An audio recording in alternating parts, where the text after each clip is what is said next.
Salam sejahtera. Perkenalkan, nama saya Dorothea Eunika Gita Gandhi dengan NIM 21508003001111007. Dengan nomor urut 1, saya dari kelas MIHPT 04, Fakultas Perikanan dan Ilmu Kelautan Universitas Brawijaya, Program Studi Teknologi Hasil Perikanan. Dalam kesempatan kali ini, izinkan saya untuk mempresentasikan mengenai manajemen industri.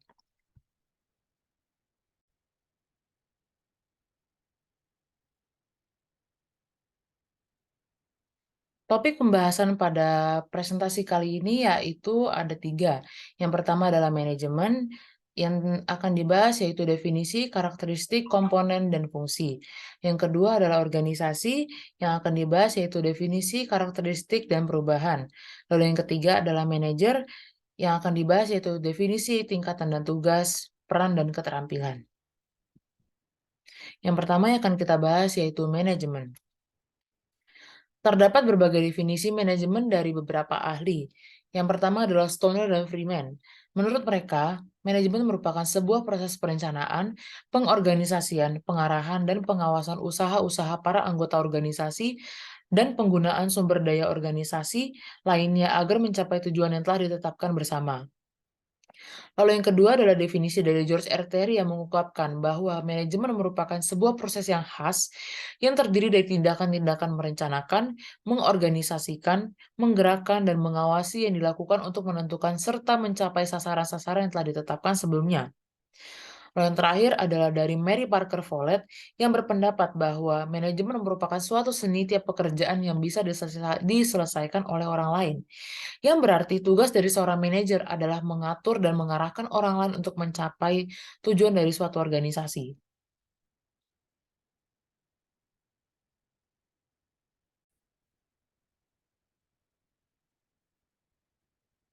Dalam definisi manajemen sendiri, terdapat masih banyak lagi ahli yang memiliki pendapat mengenai definisi dari manajemen tersebut.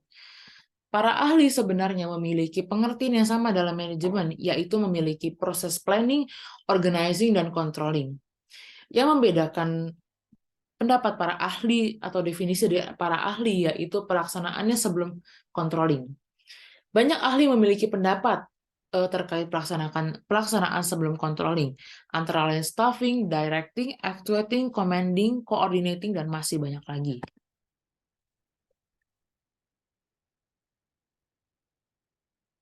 Lalu yang kedua, kita akan membahas mengenai karakteristik dari manajemen. Yang pertama yaitu mempunyai tujuan, yang kedua menyebabkan terjadinya hal-hal tertentu, lalu merupakan sebuah aktivitas atau proses, berkaitan dengan usaha atau organisasi, dilaksanakan oleh, dengan, melalui, dan untuk orang-orang sejalan tujuan organisasi, alat untuk mempengaruhi sumber daya dalam organisasi, lalu yang terakhir yaitu bersifat abstrak dan memadukan kecerdasan dalam ilmu dan seni. Lalu dilanjut dengan pembahasan mengenai komponen dalam manajemen.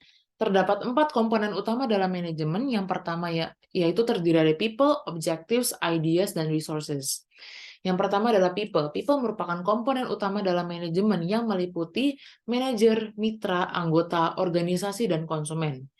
Yang kedua yaitu objektif, yaitu merupakan komponen target yang akan dicapai dalam manajemen. Yang ketiga adalah ideas, yaitu komponen yang paling bernilai dalam manajemen yang dipengaruhi oleh ilmu, keterampilan, dan seni yang dimiliki setiap orang, juga serta tata nilai dan budaya organisasi. Lalu yang terakhir adalah resources, yaitu komponen yang diatur, dikoordinasikan, dan dikendalikan dalam manajemen. Kemudian kita akan membahas mengenai fungsi manajemen. Terdapat 4 fungsi manajemen yang dikemukakan oleh George R. Terry, yaitu disingkat dengan POAC. Yang pertama adalah planning. Planning yaitu upaya untuk menghubungkan evaluasi fakta di masa lalu dan sekarang serta antisipasi perubahan dan kecenderungan di masa mendatang untuk menentukan strategi dan taktik yang tepat. Yaitu organizing. Organizing yaitu upaya untuk memilih, menghimpun, dan mengkoordinasikan sumber daya untuk membangun struktur organisasi yang kuat dan tangguh. Lalu A yaitu actuating. Actuating yaitu upaya untuk pelaksanaan rencana yang telah disusun dengan memimpin, menggerakkan, dan mengarahkan seluruh pihak dalam organisasi untuk menjalankan tanggung jawabnya. Lalu yang terakhir adalah controlling, yaitu upaya untuk mengendalikan dan memastikan bahwa kegiatan yang direncanakan dilaksanakan sesuai dengan target tujuan dan sasaran organisasi. Dalam pekerjaan, dalam suatu manajemen juga terdapat efektivitas dan efisiensi. Kedua hal ini merupakan kedua hal yang berbeda. Efektivitas yaitu kemampuan untuk menentukan tujuan yang tepat, sedangkan efisiensi yaitu kemampuan untuk melakukan sesuatu dengan tepat. Terdapat perbedaan dari kedua ini sehingga dalam manajemen juga perlu diperhatikan kedua komponen ini. Kemudian kita beralih ke pembahasan organisasi. Definisi organisasi juga memiliki pendapat dari para ahli, yaitu yang pertama adalah dari Gibson, Ivancevic, dan Donnelly. Menurut mereka, definisi dari organisasi yaitu kesatuan yang memungkinkan masyarakat mencapai suatu tujuan yang tidak dapat dicapai secara individu. Yang kedua adalah dari Dwight Widow, yaitu struktur antar hubungan pribadi yang berdasarkan atas wewenang formal dan kebiasaan dalam suatu sistem administrasi. Lalu yang ketiga dari ahli John M. Gauss mengungkapkan bahwa definisi dari organisasi yaitu tata hubungan antara orang-orang untuk dapat memungkinkan tercapai tujuan bersama dengan adanya pembagian tugas dan tanggung jawab. Karakteristik dari organisasi. Yang pertama adalah input yang terdiri dari raw material, SDM, atau sumber daya manusia, modal, teknologi, informasi. Yang kedua adalah proses transformasi, yaitu terdiri dari aktivitas pekerja dan manajemen, metode dari teknologi, dan operasi. Lalu yang ketiga terdapat output, yaitu produk dan layanan, laporan finansial, informasi produk, dan juga hasil dari konsumen. Dalam suatu organisasi terdapat input dan juga proses transformasi dan juga output. Hal-hal tersebut terjadi di dalam satu lingkungan yang sama. Dari input akan diolah dengan proses transformasi. Lalu dari proses transformasi nanti akan menghasilkan output. Lalu setelah mendapatkan output, organisasi akan diberikan feedback. Dari feedback tersebut, organisasi tersebut akan menggunakan fungsi manajemen kembali yaitu POAC. Dan proses tersebut akan terus berjalan tanpa adanya putus di tengah-tengah. Lalu ada perubahan organisasi, yaitu ada dua. Ada traditional organization dan contemporary organization. Traditional organization yaitu bersifat stabil, tidak fleksibel, lebih ke individu, permanen, dan sebagainya. Sebagai contoh kita ambil yaitu organisasi pemerintah. Sedangkan di contemporary organization, bersifat dinamik, fleksibel, team-oriented, fokus pada skill, dan lain sebagainya. Sebagai contoh kita ambil yaitu perusahaan startup. Lalu hubungan dari manajemen dan organisasi, manajemen akan selalu dibutuhkan dalam yang pertama semua ukuran organisasi, baik besar dari ukuran besar sampai kecil. Yang kedua, semua tipe organisasi, baik yang profit atau sampai yang tidak menghasilkan profit. Lalu kemudian semua level organisasi, mulai dari yang terbawah sampai yang teratas. Lalu yang terakhir adalah semua area organisasi. Lalu pembahasan yang terakhir yaitu tentang manajer. Manajer sendiri merupakan seseorang yang mengkoordinasi dan mengendalikan tugas dan pekerjaan orang lain untuk mencapai tujuan organisasi. Tingkatan dan tugas dari manajemen sendiri terbagi menjadi 3. Ada top manajemen, yaitu yang bertanggung jawab tentang laporan keseluruhan dan controlling strategik dan fundamental planning. Sebagai contoh, dalam suatu organisasi atau perusahaan, jabatan tersebut yaitu director atau eksekutif.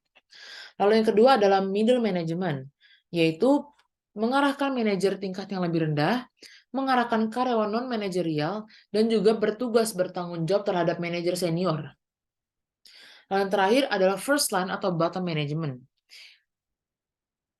Tingkatan ini mengarahkan karyawan non-manajerial dan juga tidak mengawasi manajer yang lain dan juga harus memberikan laporan detail kepada middle management dan nantinya juga middle management memberikan laporan kepada top management. Contoh dari first time atau bottom management yaitu foreman, supervisor, atau superintendent. Peran dari manajer sendiri ada tiga, yaitu interpersonal, informasi, dan keputusan. Interpersonal, manajer memiliki peran sebagai tokoh, pemimpin, dan juga penghubung. Lalu yang kedua ada berperan sebagai informasi, yaitu pemantau, penyebar, dan juga juru bicara. Lalu yang terakhir adalah keputusan, yaitu berperan untuk memecahkan masalah, pengalokasi, dan juga perunding. Keterampilan yang harus dimiliki oleh manajer menurut beberapa ahli. Yang pertama menurut Auren Auris, seorang manajer harus memiliki personal skill, human resources skill, dan juga procedural dan administrative skill. Lalu yang kedua dari Rex F. Harlow, seorang manajer harus memiliki keterampilan conceptual skill, technical skill, dan juga human skill. Lalu yang terakhir adalah Robert L. Katz, seorang manajer harus memiliki keterampilan yaitu conceptual skill yang harus dimiliki oleh top manager, human skill yang harus dimiliki oleh ketiga tingkatan yaitu top, middle, dan bottom manager, dan juga yang terakhir adalah technical skill yang harus dimiliki oleh bottom manager. Keterampilan dari seorang manajer juga bisa dilihat dari 4 hal berikut, tidak hanya dari yang telah disebutkan oleh 3 ahli tadi. Yang pertama adalah kecerdasan fisik atau disingkat dengan PQ atau physical kecerdasan dengan PQ. Lalu yang kedua adalah IQ atau kecerdasan intelektual. Yang ketiga adalah EQ atau kecerdasan emosi, dan SQ kecerdasan spiritual.